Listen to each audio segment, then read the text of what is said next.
Hello everyone. This is Dr. Aniruddha Maheshwari. I'm a consultant physician in practicing in Aligarh, and today I'll be speaking about some latest updates in the management of hypertension. So, as per WHO, nearly 63% of the total deaths in India are due to non-communicable diseases, of which 27% are attributed to cardiovascular diseases, which affects 45% people in the 40 to 69 age group. And raised blood pressure is among the most important risk factors for the cardiovascular deaths. Moreover, it remains poorly controlled due to low awareness about hypertension, lack of appropriate care through primary care, and poor follow up. Also, in India, the prevalence has also gone up over 30 years to 38% in men and 32% in women, from 29% and 28% respectively. Despite that, nearly half of the people, of 51% of the men and 41% of the women with hypertension, are unaware about their condition.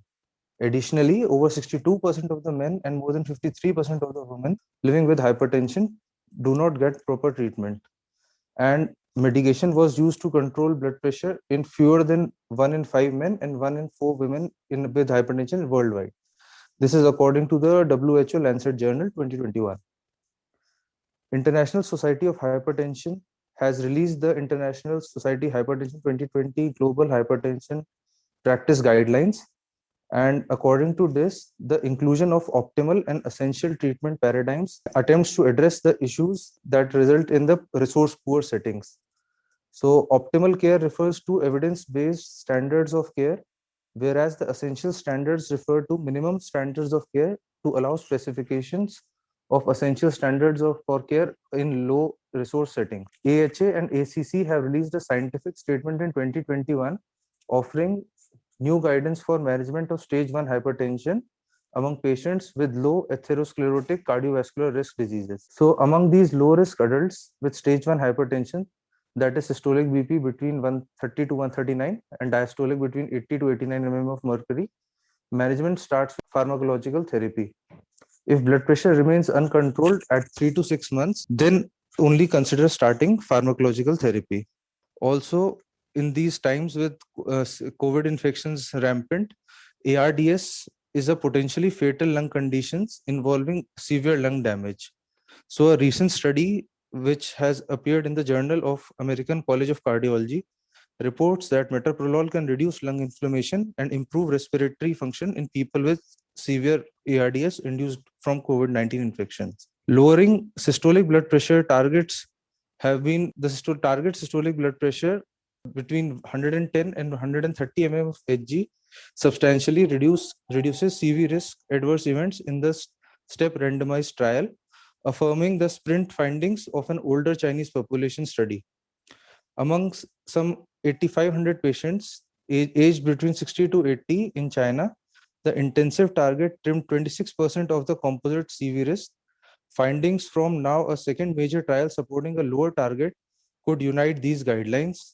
And with regards to prognostic value of ambulatory blood pressure monitoring and nighttime blood pressure monitoring, the 2018 European guidelines on the management of arterial hypertension recommend that the diagnosis of hypertension should not only be dependent on the office BP measurements, but also out of office measurements such as ambulatory blood pressure monitoring or home blood pressure monitoring.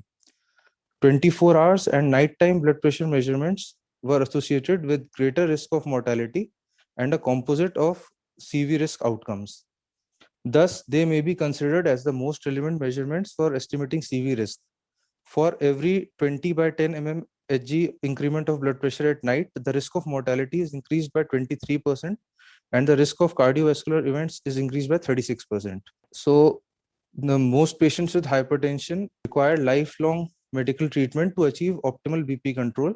And the 2018 European guidelines equally recommended 5 classes of hypertensive drugs. Considering high non-adherence to the treatment, the importance of combination therapy is particularly highlighted to improve the adherence of therapy and BP control. Therefore, the European guidelines recommend, especially in context of lowering BP targets, to start antihypertensive therapy with an initial dual fixed combination of either a ACE or an ARB plus calcium channel blocker or a diuretic. Also, which antihypertensive to use is the most important question.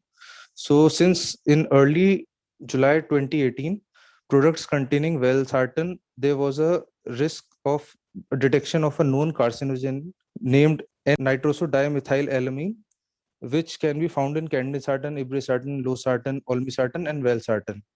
So NDMA has been classified by the WHO International Agency for Research on Cancer to be carcinogenic in humans. And if 1 lakh patients would have received NDMA containing valsartan in the highest levels of doses every day for 6 years, it could result in 22 additional cases of liver cancers over a lifetime of these patients. The presence of NDMA in these drugs could lead to 8 additional cancer cases in 1 lakh patients if they had taken the highest daily dose for over 4 years. So, but the point is, the valsartan recall was accompanied by a significant increase in the rate of emergency department visits by more than 6%. So this impurity that NDMA was found was removed, and now it is safe to use valsartan again. Also, the HYGEIA study represents the largest study in the tested nighttime antihypertensive treatment. In this trial, chronotherapy was associated with a significant reduction in the endpoints, including death. The HYGEIA chronotherapy trial tested whether the nighttime administration, in comparison to the usual upon awakening hypertensive therapy, exerts a favorable benefit for the CV risk reduction. The largest study included about 19,100 hypertensive patients. During an average follow-up of 6.3 years, 1,752 participants experienced the primary outcome. An ambulatory blood pressure measurement was performed for 48 hours to collect new data on how BP differs during sleep. And the RR reduction for CV events was significantly improved for nighttime treatment when compared with awakening treatment. So we can see that treatment of hypertension is evolving over time, and now chronotherapy is the new and upcoming thing, and it is challenging the old traditional way of administering antihypertensive during the morning, and the nighttime administration is benefiting the patients more. Thank you. This was some important update about the hypertension.